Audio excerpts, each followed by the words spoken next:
কোরআন হাদিসে বলা হয়, যারা দুনিয়ায় সৎকর্ম করে, আল্লাহর পথে থাকে, মৃত্যুকে স্মরণ রেখে ইহজগতে জীবনযাপন করে, তাদের জন্য মৃত্যু সহজ হয়। আর যারা এর পরিপন্থী, তাদের জন্য মৃত্যু হবে কষ্টকর।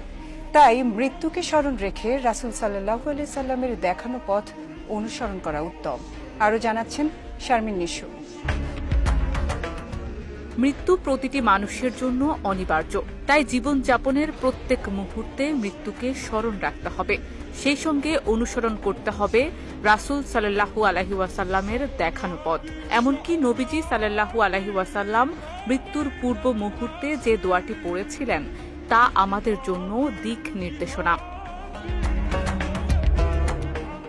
রাসূল সাল্লাল্লাহু আলাইহি ওয়াসাল্লামের মৃত্যুর পূর্বে তার স্ত্রী হযরত আয়েশা রাদিয়াল্লাহু তাআলা আনহার কাঁধে ঠেস দিয়ে বসা অবস্থায় ছিলেন।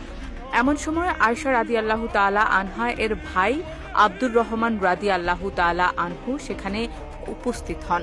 তার হাতে কাঁচা মিসওয়াক দেখে সেদিকে রাসূলুল্লাহ সাল্লাল্লাহু আলাইহি ওয়াসাল্লামের দৃষ্টি যায়। হযরত আয়েশা রাদিয়াল্লাহু তাআলা আনহা বলেন, আমি তার আগ্রহ বুঝতে পেরে তার অনুমতি নিয়ে মিসওয়াকটি চিবিয়ে নরম করে তাকে দিলাম।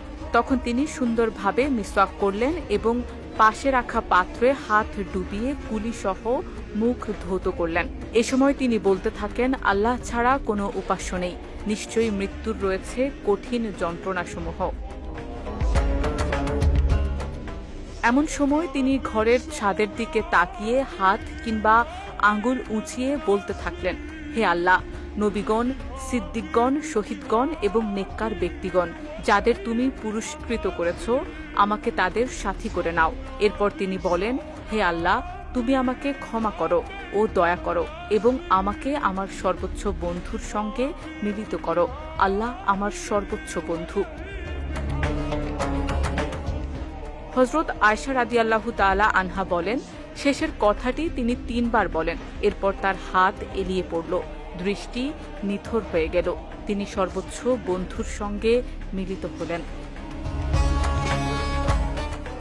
মহানবী সাল্লাল্লাহু আলাইহি ওয়াসাল্লামের করা এই দোয়াটি আমাদের শেখায়, জীবনের শেষ মুহূর্তেও একমাত্র আল্লাহর ক্ষমা, রহমত ও নেক মানুষের সঙ্গই সবচেয়ে বড় প্রার্থনা।